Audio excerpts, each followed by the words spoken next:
स्कूलों के बच्चों को केमिकल की जो दवाइयाँ हैं, कभी एमडी है, कुछ और है, उस सब की लत पड़ रही है। और कभी-कभी जानकारी के अभाव में, कभी-कभी प्रशासन की या सरकार की ढिलाई से, तस्करों के प्रभाव से इन बच्चों को लत पड़ जाती है।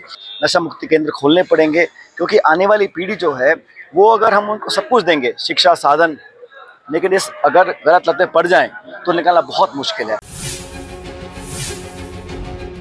आप सभी जानते हैं कि पूरे प्रदेश में अतिवृष्टि के कारण अनेक जिले और सैकड़ों गांव और फसल तबाह हुई हैं। लोगों का बहुत नुकसान हुआ है, घरों का, खेतों का, फसल का। तो मैंने तो आज हमारे सेठ के यहाँ दर्शन किए, आशीर्वाद मांगा और ये कामना करी कि जल्द से जल्द लोगों को राहत मिले और जो संकट का सामना उनको करना पड़ रहा है, राजस्थान सहित अनेक राज्यों में बहुत बाढ़ की हालत बनी, खासकर पंजाब में।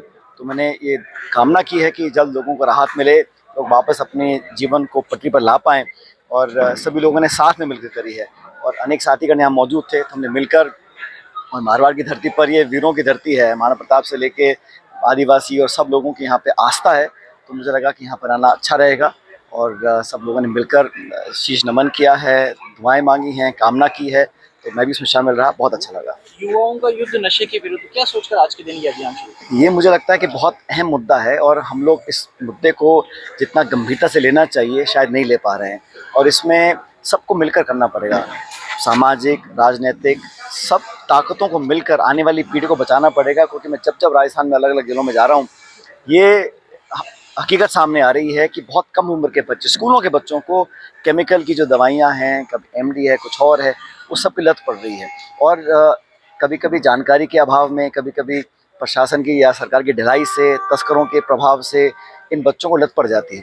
और अधिकांश जो घरवाले हैं, वो संकोच करते हैं बताने में कि हमारा बेटा या बच्चा इसका शिकार हो चुका है।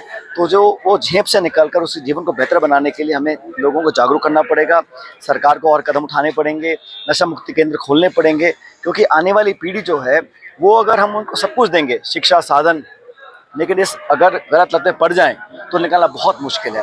तो मैं ये चाहूँगा कि हम सब मिलकर, और मेरी खुद की भी कोशिश रहेगी कि प्रदेश के अलग-अलग जिलों में जाएँ, कोनों में जाएँ, स्कूल्स में, कॉलेजेस में, यूनिवर्सिटीज़ में लोगों को जागरूक करना पड़ेगा और इसमें सबको मिलकर करना पड़ेगा। इसमें कोई एक प्रांत, एक व्यक्ति, एक सरकार, एक समाज, एक दल की बात नहीं है।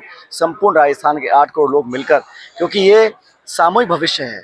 हम सब कुछ करें, लेकिन आने वाले 5, 10, 15 सालों में अगर लोग संभल नहीं पाए और इस ढलान में फिसल गए, तो बचना बहुत मुश्किल है। हमने देखा है पंजाब में क्या हालत पैदा हुए थे, अनेक राज्यों में, और जो आंकड़े आते हैं, एनडीपीएस के सर्वे आए हैं, जितने डिएडिक्शन सेंटर्स होने चाहिए उतने नहीं हो पा रहे हैं, जो हम पैसा देते हैं वो ढंग से खर्च नहीं हो पाता।